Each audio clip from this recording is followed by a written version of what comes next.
Good Saturday, everyone. Looking at our radar estimated precipitation from yesterday. As you can see on this map, most of the rainfall fell well to our east and just to our south.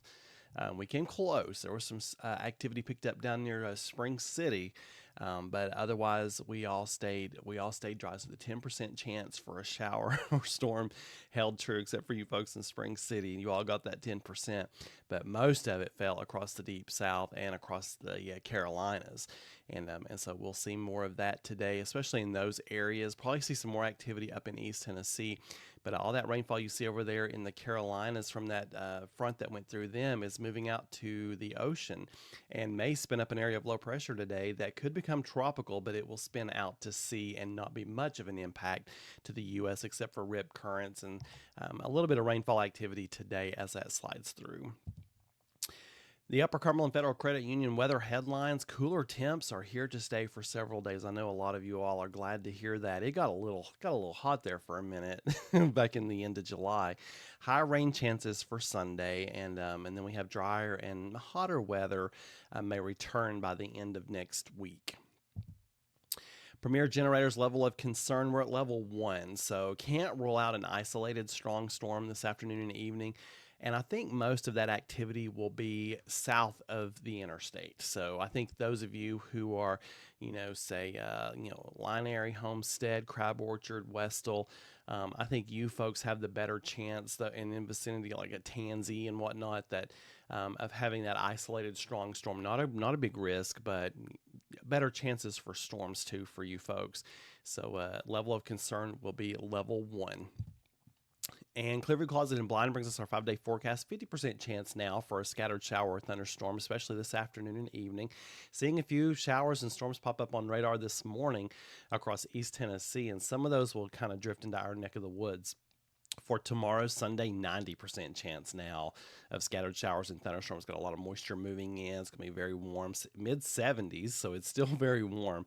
And then Monday, 50% chance, and then Tuesday and Wednesday, elevated rain chances return once again. Don't be surprised if those rain chances on Tuesday and Wednesday trend upward. I certainly see them going upward rather than downward. But goodness, the increased cloud cover, the increased precipitation chances keep our temperatures down in the mid to upper 70s for the next 5 days. So we know it won't last because we're just in the beginning of August. So make sure that you take time to enjoy these temperatures while they last.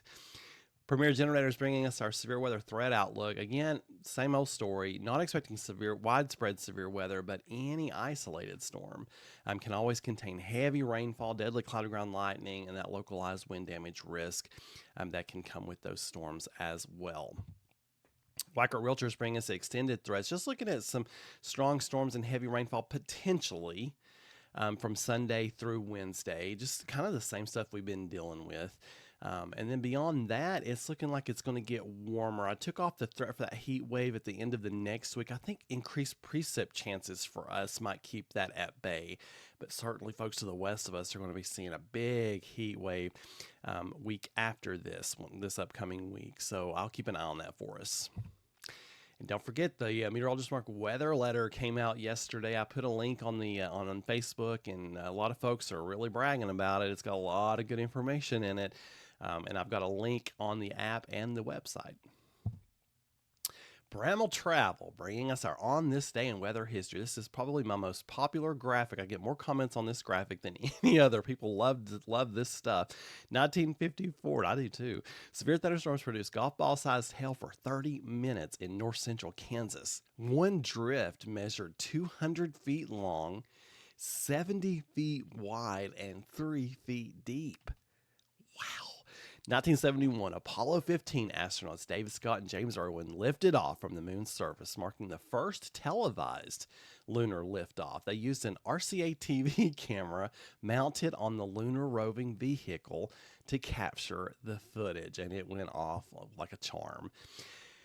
Weather or What podcast will be coming out soon. Still working on that. That's going to be a good one. So stay tuned for more information on that. Otherwise, have a wonderful Saturday, folks, and keep looking up. And for more weather information and a link to that newsletter, or weather letter, we should say, just go to meteorologistmark.com.